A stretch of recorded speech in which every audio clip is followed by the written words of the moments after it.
Goes back. Chair now recognizes the gentleman from New York, Mr. Ryan. Thank you, Mr. Chair. Thank you both for being here.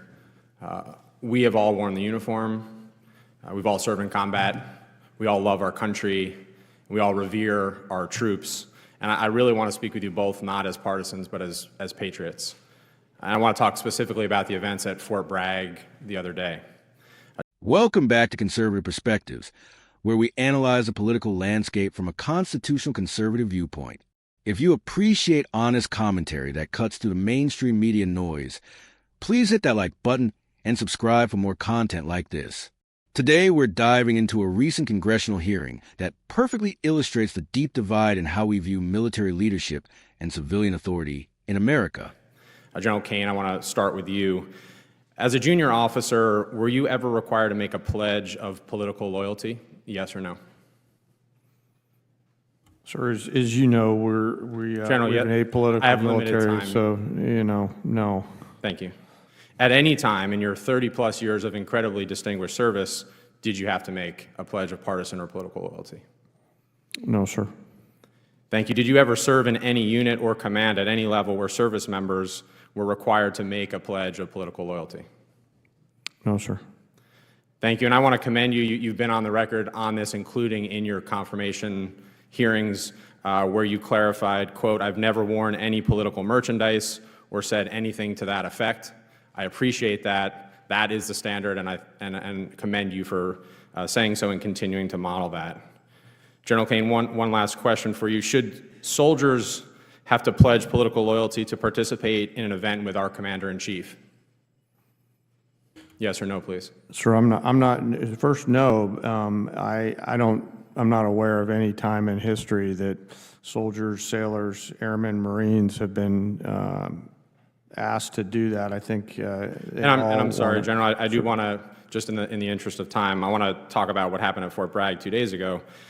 There was guidance put out, and this has been verified by multiple independent news outlets, saying, quote, these are to the soldiers of the 18th Airborne Corps and the U.S. Army. If soldiers have political views that are in opposition to the current administration, then they need to speak with their leadership and get swapped out. This is swapped out of the event with the president. In addition, in an incredibly disturbing incident, there was a pop-up shop selling MAGA merchandise on post at Fort Bragg.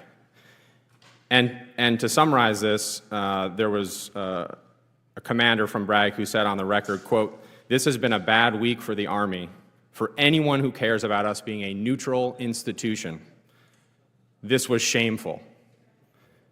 If those are the facts, and I know the Army is investigating at least the MAGA pop-up shop, is that appropriate, General Kane?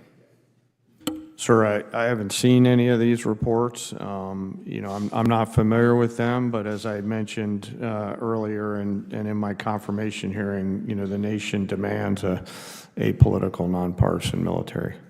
I appreciate you saying that and happy to share those reports. Secretary Hegseth, are you familiar with DoD Directive 1344.10? Political activities of the members of the armed forces? Well, first off, I don't buy into your yes or no? insinuation Are you familiar that pledges with, are being done under this administration. That's I reclaim my insinuation. time. Are you familiar with this DoD directive? There's never one time in my service or in this Mr. Defense Secretary, Department. will you please answer I'm answering your these question questions? where politics has been considered for service members. Are you familiar with this directive? Yes or no? Which directive? DoD Directive 1344.10. I'm happy to provide you a copy. There's even a one-page red and green cheat sheet. Are you familiar with it? This is the same directive from when we were all in uniform. I'm sure I am. Has anything changed in that directive under your guidance, given what happened 2 days ago at Fort Bragg? Is there a new policy change that we're not aware of? Again, I totally reject your insinuation. Is there a policy change to DoD Directive 1344.10? I know what you're attempting to insinuate, but there's I'll no take that as a policy no. change and there is no policy. Mr. Secretary, have you ever worn a MAGA hat in front of the troops? I own plenty of MAGA hats, but I don't. Have you ever worn one in front of the troops at an official event? I don't believe so. I don't believe so. Do you think it's appropriate for the President of the United States to wear political merchandise, including a MAGA hat, at official events, including West Point commencement? The commander-in-chief Yes or no? can wear whatever hat he wants, to include the phrase, "Make America Great Again," because I would like to you make think America that's- great again as well. So you think that's appropriate? The commander-in-chief has the right, in front of his troops, to wear whatever he'd like. Okay, I strongly disagree with you. And I urge you both, especially you, General Kane, as we see an increasingly political rhetoric, including from the Secretary, to please, for the good of our troops, this is an incredibly difficult moment, and we need leaders like you to continue to echo the apolitical nature. I have 12 seconds.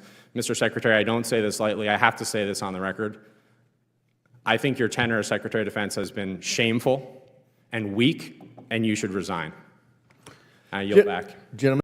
What we witnessed in this hearing was a Democrat congressman attempting to manufacture a scandal where none exists, while simultaneously demonstrating a fundamental misunderstanding of the chain of command and civilian control of the military. Let me break down what really happened here and why this matters for every American who respects our constitutional system. First, let's address the elephant in the room.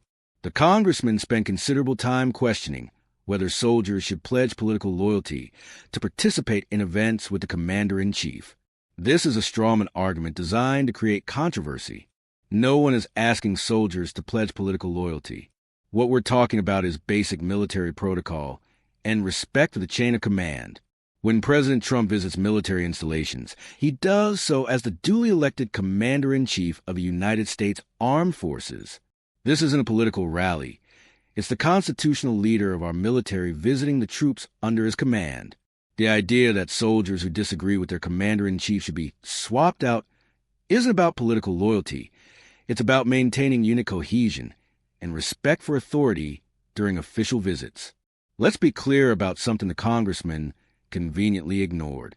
Military personnel take an oath to support and defend the Constitution of the United States and to obey the orders of the President of the United States. This isn't political loyalty, it's constitutional duty. There's a massive difference, and any serious discussion of military ethics must acknowledge this distinction. The questioning of Secretary Hegseth reveals another concerning trend among Democrats in Congress. They seem more interested in gotcha moments and viral clips than in substantive policy discussions. When asked about wearing MAGA hats, Hegseth gave an honest answer while the congressman tried to create some kind of scandal. The reality is that supporting the idea of making America great again shouldn't be controversial for anyone in government service. Now, regarding the Fort Bragg incident and the merchandise shop, if these allegations are true, then yes, there should be an investigation. Military installations should maintain appropriate standards regarding commercial activities. However, we need to distinguish between actual policy violations and manufactured outrage over political messaging. The congressman's reference to DoD Directive 1344.10 is telling. This directive has been in place for decades and governs political activities by military members. Nothing has changed under the current administration. Military personnel have always been restricted in their political activities while in uniform or on duty. This is long-standing policy, not some new political weapon. What's particularly troubling is the congressman's final statement calling Secretary Hegseth's tenure shameful and weak and demanding his resignation. This kind of grandstanding does nothing to improve military readiness or national security. It's pure political theater designed for social media clips rather than serious governance. Here's what conservatives should understand about this exchange. We're witnessing an attempt to weaponize military traditions and protocols for partisan political gain. The left wants to create artificial scandals around normal interactions between the commander-in-chief and military personnel because they fundamentally disagree with the election results and the current administration's policies. Secretary Hegseth's response about the commander-in-chief's authority was constitutionally sound. The president, as commander-in-chief, has broad authority over military matters. If he chooses to wear a MAGA hat during a military visit, that's within his constitutional prerogatives. The phrase, "Make America Great Again," isn't inherently partisan. It's aspirational for our country. General Kane's testimony was professional and appropriate. His long service record speaks for itself, and his commitment to maintaining military neutrality is commendable. However, we shouldn't confuse political neutrality with constitutional duty. Military leaders serve the commander-in-chief, regardless of their personal political views. The broader issue here is about respect for civilian authority and the constitutional order. Democrats seem to struggle with the concept that winning elections has consequences. When they controlled the executive branch, they expected military compliance with their policies.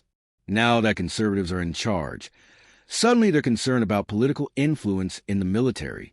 This hearing also highlights the importance of having strong conservative voices in positions of military leadership. Secretary Hegseth brings real combat experience and a clear understanding of military culture to his role. The attacks on his character and competence are really attacks on the administration's military policies and conservative governance more broadly. For patriotic Americans watching this unfold, the message should be clear. We need to support our military leaders when they're acting within their constitutional authority and defending American interests. We also need to recognize when political opponents are manufacturing controversies to undermine legitimate governance. The military serves America, not any particular political party. But the military also serves under civilian authority as established by our Constitution. When that civilian authority is exercised by conservatives, we shouldn't apologize for or hide from conservative principles and messaging. Moving forward, conservatives should expect more of these manufactured controversies as Democrats try to find ways to criticize the administration's military policies. We need to stay focused on the real issues, substance over theatrics, and constitutional principles over partisan point scoring. The men and women serving in our military deserve better than to be used as political props in congressional hearings. They deserve leaders who will focus on military readiness, national security, and supporting their mission rather than creating viral moments for political gain. That's my take on this hearing, and what it reveals about the current state of civil-military relations in America. Let me know your thoughts in the comments below. Do you think the congressman's questions were legitimate oversight or political theater? How should we balance military neutrality with respect for civilian authority? Don't forget to like this video if you found it informative, subscribe for more conservative analysis, and ring that notification bell so you don't miss our latest content. Thanks for watching Conservative Perspectives, and I'll see you in the next video.